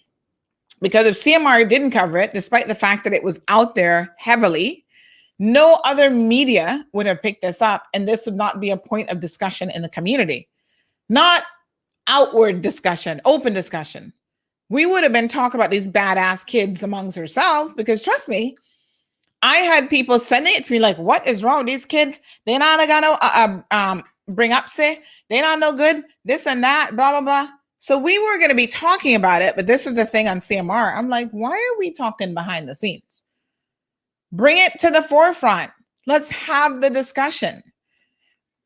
So I don't want kids to think that we're giving them a pass, but they also need to understand that there are things, more productive things that they could be doing with their lives. So what do you guys think? Rosie says every student in that school should have to draft a student resume, focus on adding relevant skill sets, awards, volunteer opportunities, and internship experience. Absolutely. El Ray says, good idea. Go for it, Sandy. Janetta says to have such skills, I honestly believe they could be asking educational questions as who is the new premier and so on. Yeah. Get them interested in something else. Shion is in support of the idea. Lilette says, let's turn the negative into positive. That's what I'm thinking. And Elizabeth says, well, they've apologized and asked for forgiveness. The boys were the interviewers, not the girls. They deserve to be given a second chance. Teenage mistakes, and they will learn from it, hopefully. Miss Moya, so he'd be a good candidate for that show, and we can't expect our kids to do better and evolve if we don't provide them with the opportunity to educate themselves and grow. Yeah. Carson says it's a great idea. Well said, Sandy. C.E. Banks, what are you thinking? Ask the man's parents and him. He has talent, and we as a country have to learn to forgive. Definitely would be something that his parents or parent would have to sign off on for sure. Yes, Louis. And that's the other thing I was going to say, because I've already formulated this in my head. I've thought about it quite a bit since yesterday. There would be a contract of employment. And one of the terms of his contract is that he's got to keep his grades up to a certain level. Because we're not hiring no dunces around here, and we're not hiring people who are not committed to improving themselves. And that means you stay in school and you maintain a certain GPA, as it would be, right? And you don't get in trouble, you don't get suspended. So yes, there will be conditions of employment for sure. Michelle says that would be good for him. So we are looking for a sponsor, and we're in talk with a corporate sponsor. And I think we can work it out. Cece says, I hope the young man is on IG. I'm listening to the show today because this definitely clears the air of his comment that you don't bring everything to the public eyes. Which young man? The young man on IG. Oh, I don't know which young man you're referring to. A lot of the Instagram and Facebook comments, I don't always read. So sometimes you have to forgive me if I don't know what comment you're referring to, Cece. That you don't bring everything to the public eye. Well, I wouldn't say I bring everything, because if I don't know about it, then I can't bring it. But trust me, I think we bring at least 95% of what's happening in this community, confirmed and otherwise, to the forefront. If we don't know, then we don't know. That's why y'all must call and tell me what you know. I heard of a sexual assault at one of the schools that no one has been able to confirm all now. Still trying to wait. Police, I'm waiting on a response from them. No response. Speaking of the police, they are having a press conference this morning. We will air it on our show. I can't physically be there because remember I told you I got to be at court. But they are doing a crime statistics press conference at 10 o'clock. So make sure you tune back in at 10 o'clock for that. Sabrina and Mary likes the idea. Clinton says they'd be good candidates in the next general election. Clinton, can you stop being so shady? Clinton is like, we believe in putting elected officials as criminals as elected officials. The vast majority are not, but Clinton, your point is taken. Melanie says, my son just watched the apology and said, good for them. Hope people forgive them. Well, it is a very small community, so let's hope so. Denny says, only if he continues to speak against such misbehavior and help the country understand how to resolve these issues. Marshall is in favor of giving him a chance.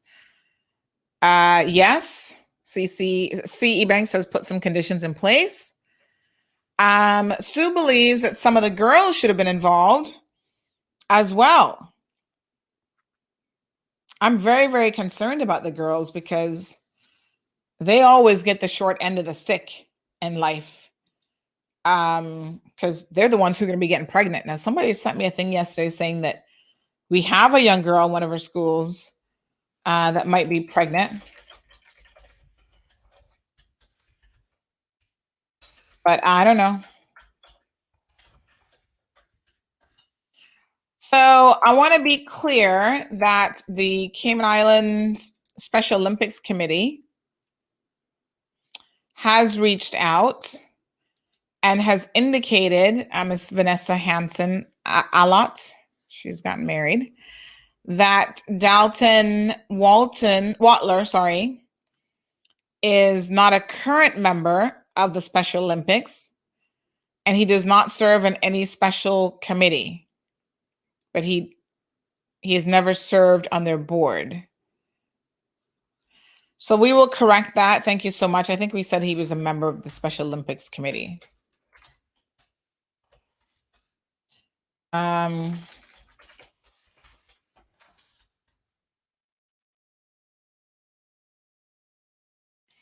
yes.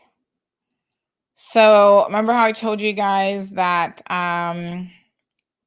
there would be this reporting thing this morning. So they just sent it out this morning. I mean, they don't give you much notice. And it says here This is from the Grand Court. It says, dear media representatives, we greet you kindly. Indictment 12 and 13 of 2021, the Crown versus Richard Edward Nash and Casnique Cupid. The court invites you to attend proceedings in relation to the caption trial this morning, commencing at 10 a.m., so I will be there, in courtroom 3 before the Honorable Justice Cheryl Richards, QC. Today's proceedings are slated to include the hearing of an application relating to reporting restrictions. So Wendy has replied and said she won't be there because she's going to be at the press briefing for the police on their annual crime stats. So sometimes it is a little bit tough to be in more than one place at a time. So I can't split myself in two. So I will go to the court one because I think that's going to be oh so interesting. And I do want to see the alleged criminals in person. And what I will do is I will ask my reporter if she can listen to the police one.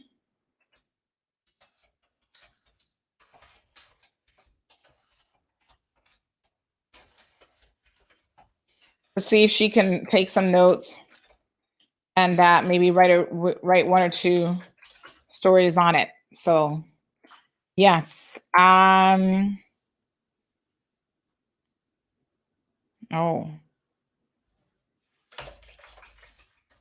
wow, that's sad. Somebody just sent me some information. Okay, very, very interesting. Thank you for that. Marjorie said they should get some punishment also. So the school did release a press statement to say that they would be doing community service.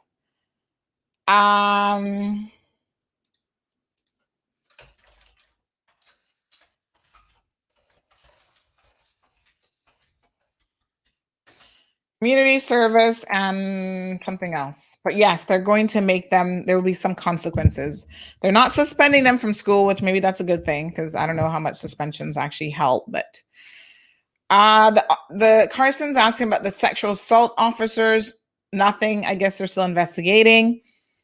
Good morning, Miss Sylvia. Beautiful voice, Sylvia. She says that she plans to address this at their upcoming leadership and prevention summer camp, Fearless Extreme. Recognize some of the young people. Thank you, Miss Sylvia, for that. Diana says, excellent idea. Go for it. Thank you. Miss Mary is here. Maybe the high school children can get together and help a less fortunate family in some way. You know, a lot of these kids are not growing up in the most ideal of environments. And some of them are participants in the Boys to Men program, which I know that Mr. Christopher Murray and his board worked so extremely hard to keep them on track. And he must have been really disappointed at their actions and to have seen this. So Alma says people will forgive them. Who are we to judge, especially we as parents? You never know what your child could slip up or your grandchildren. Anne says, great idea, Sandy. Not all students are interested in algebra. There are many that would be successful in life for their talents. Blake says, hey, any mom and dad whose kids watch Blippi? Oh my God. Blake, yes, yes, and yes. We watch Blippi in this household. Oh, really? He used to make gross videos when he first started out under the persona of Steezy Grossman, a boy who was born as poop after his parents had TMI. So he says that this shows that talent needs to channel itself in a more positive way. Really? Blippi? Okay, then. Listen, anything with children, I feel like that sells a lot, you know, because there's so many children in the world and parents are always looking for good content. That's like Pee Wee Herman. Remember him? He had some issues, though, because sometimes these people putting on clown suits and acting like children are like secret pedophiles and stuff. So you got to always keep an eye out on them. But we do watch Blippi. I don't even know how we started watching Blippi. My husband controls the YouTube stuff, my daughter. And she actually really likes Blippi a lot. And he's educational because he does a lot of Like he'll go to the chocolate factory and tell you how things are made. And she's like interested in, especially if it's chocolate, she's interested in all these sorts of things. But I never knew that about Blippi. Wow. The thing, like they say, every sinner has a past, and every sinner has a future, and every saint has a past. And it's true. You know, we all been up to something at some point in our lives. Very interesting though. What do you know? Who would have thunk it? Certainly not me. But yes, occasionally we do watch Blippi. I don't have him saved on my personal thing, but on the ones that my daughter watches, I have him. So she can watch him. I have a lot of cooking ones too, like Cook Like a Jamaican. This is a mother and daughter team. I love me some Cook Like a Jamaican. Now, they haven't done anything recently. I don't feel they only had 182,000 only. Like, in the world of YouTube, that's not a whole lot, but they haven't done any recent recipes. So I don't know what's going on with them. But she tells you like how to make fresh coconut milk, how to pickle fresh ackee, how to pick fresh ackee, how to handle Scotch bonnet peppers. Like she does all these amazing videos over the years. Brown stew chicken. If I want a little reminder before I cook brown stew chicken, I watch her little 5-minute recipe and I'm like, oh yeah, now I know how to do my little spinners and everything. Jamaican roast chicken and gravy recipe. She always does the most interesting stuff, but I haven't seen anything from her recently. How to make crispy plantain chips. Cook Jamaican sweet potatoes, mackerel. And there's another guy, I don't think I subscribe to him. I love Cook Like a Jamaican, but there's another guy who does, she did an update 2 months ago. I've got to watch her and see what's been going on. Oh, she looks like she's gotten a little bit older. But there's a guy who does one called Yardy Belly. You guys ever heard of him? He's a YouTube channel. Yardy Belly. And Yardy Belly can cook. Yardy Belly TV. And the man cooking his oxtail.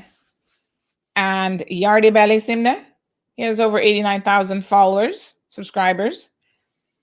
Curry chicken with mushrooms. He does all kind of little stuff. He doesn't have a huge following, but I have come across some of his recipes. Stewed vegan oxtail. Yardy Belly eating vegan. What the world has come to. What? Traditional Jamaican pineapple ginger drink with turmeric. Seasoned rice with shrimp, ackee, and saltfish. The man can cook here. And he got like his old time, what are pots them call again? What we call our little pots? The, the proper pot. You guys know which one I'm talking about. The cast iron pots. And you can tell he's a real yardie because the pots them look like yardie style pots. Like everybody got one of them. So yes, Yardy Belly all over the place. Mess with him. Interesting. Jerk pork, Yardy style. Dutch pot, thank you. Someone just WhatsApp me. They're like, girl, it's called a Dutch pot, okay? Thank you. Oh, I'm making myself hungry. Look at the Jamaican oxtail. Cabbage and corned beef, Yardy Belly style. Yes, sir.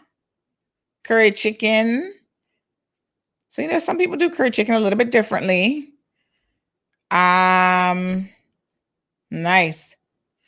All right. Did you guys see the cooking show that we did the other day with, we didn't do it, but it was the National Trust with Miss Berna. And she did, I loved it. She did a nigga Bible, which I've never had before, I should say.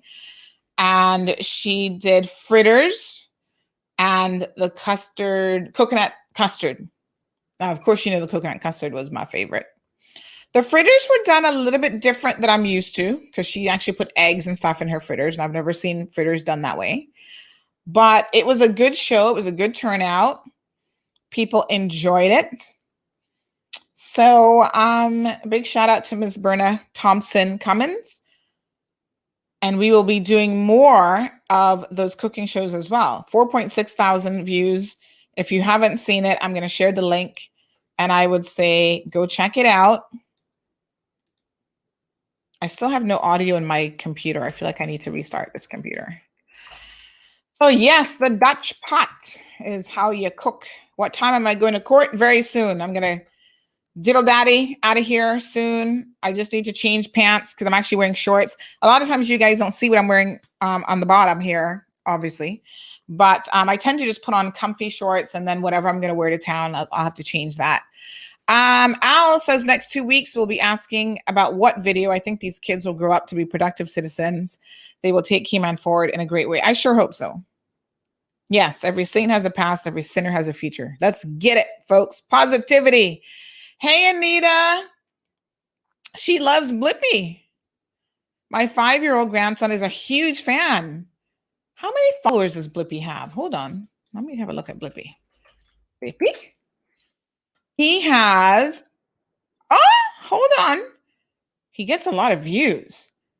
My gosh, one video has 4.2 million views from 5 days ago. That was Blippi's indoor playground learning.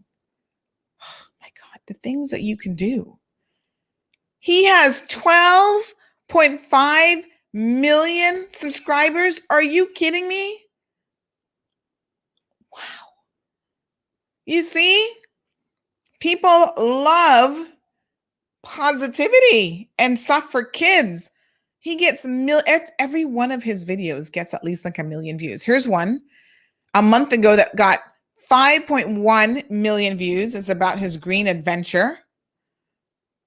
Baking with Blippi got 4.3 million. You see, I'm going to do bacon with Sandy. Our cooking show's coming soon. Fear not. But I'm not going to be doing all the cooking, folks. I'm coming in your kitchen. So you got a recipe that you want to share. Call me. I need to get some new cameras. Do not listen to me. Y'all be going back to my husband reporting stuff. And he does not watch Kim and Ma Road. He does not even read Kim and Ma Road. Y'all need to stop telling the man stuff. Because then he'd be like, why is it that people are walking up to me asking me where you got these oil squeezy things in the kitchen? I'm like, oops. Because he actually bought it for me. So I think that's why you guys were asking him and I mentioned that. But don't be telling him nothing because he don't know what's going on here. Now, if y'all run back to him and tell him that Sandy's going to be buying more equipment again because she has to find that in her budget, Lord knows. He's going to be like, there's no budget for that. CMR has no budget, okay? But I need some equipment. What can I say? I'll have to hook and crook and find it somewhere. Aliano says my sinful YouTube videos to watch are the catch and cook, whatever I've tried, whenever I'm tired of the political mess. Those are good to watch. Catch and cook. Is that the name of a channel or is that just a genre? Catch and cook. So you catch it and you cook it? Carol says there's quite a few Jamaicans that are making bank on YouTube. Yes, I'm telling you, that's the way to go. Get yourself a YouTube channel. You just got to find your niche and people will follow. Dutch pots, best pots ever. CE Bank says, officially hungry. I feel you. A caboose pot. Is it cow, oxtail, or kangaroo tail? Lord, no. Miss Berna makes the best pineapple upside down cake. Really? Miss Berna, I'm going to be messaging you after the show. I have a friend, Mr. Dean, who makes listen to this now. Mr. Dean makes is it pineapple? No. Rum cheesecake. So it's like a rum cake on the top or bottom. Where's the rum cake? On the top, I think. But half is cheesecake and the other half is rum cake. So when you're eating it, you're eating a cheesecake and rum cake in one, and it is delicious. That's a recipe that we totally need to see. And he also makes to die for homemade macaroons. And he brought us some recently, and Gianna loved, they're so colorful. She actually got a chair. Let me tell you how motivated she is when it comes to desserts. Pushed it up to the counter. She already had 2. And she was reaching for the third one about, I like the blue ones. I'm like, girl, you just like anything called sweet. Okay. Take your hands off the macaron. And she kind of gives you this smirk. And I said, nope, put it back. And then she put it back and I ate it. Delicious. So he makes these wonderful homemade macaroons. Mr. Dean, I got to call you. Olive oil. Yes, I love me an olive oil. And we will, Elizabeth, have CMR cooking shows. I'm telling you, as much as we love to eat and cook, we cannot live without it. So you got the video there. Check out Miss Berna. That one actually came out pretty good. That was our first one. And to be honest, it was recorded with just the iPhone. And so I had to kind of do some creative things. Like I had the extra long, what do you call it? The extra long tripod. And you could see like some shots. I kind of got really close to what was in the bowl. And they actually looked pretty good. I must say not too bad for an amateur videographer such as myself. Yes, Dion, you're right about that. One thing she got from me was a sweet tooth. She might have gotten the sweet personality from her daddy, but she definitely got the sweet tooth from me. Irvin has a neighbor that makes the best pineapple upside down cake. Trust me, I don't want to know when she makes them because I eat a whole cake in one day. The last time she made one for me. Maybe we need to have a cook-off competition for the island's best pineapple upside down cake. You know what you don't get in Cayman, because this isn't really a Caribbean thing, right? There used to be a lady when I was growing up in Tampa. She worked with my uncle. So all these people now, unfortunately, are old and have passed away because my uncle was like in his 90s when he died. He's been gone for a number of years.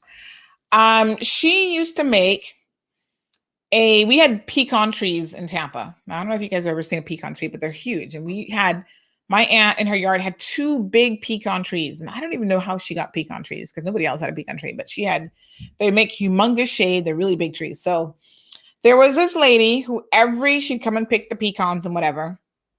And every single year for my birthday growing up in the States, she would make me pecan, what's it called again? German chocolate cake. Yes, which has pecans in it from scratch. And honestly, I haven't had one in years, but it is the best. And she would literally make me an entire German chocolate cake every single year for my birthday. And I was like in birthday heaven. On a sugar high, no doubt, but I loved it. Everything from scratch. We've had some amazing chefs. My aunt used to make oh my God. Aunt Lottie made the best sweet potato pie. Like she had a little bit of a Caribbean influence, but she left Cayman as a very young child. I think she might have been like maybe 10 or whatever when she left. So she didn't really grow up like cooking, but she was a soulful cooker. So a lot of collard greens, and Thanksgiving and Christmas dinners were like off the chain. You ate one meal for the day and then you were comatose because it was so good. The turkey, the ham, all the trimmings. Oh my God, she was an amazing chef. I say chef, but an amazing cook. And of course, she made the most amazing from scratch, everything from scratch, the dough, the everything, sweet potato pie. And that's the one recipe that I always wish that I had learned from her because I'd be making them every weekend. I'm not big on, it's so funny because a sweet potato pie and pumpkin pie? Are very, very similar. They kind of look the same, whatever, but they taste totally different.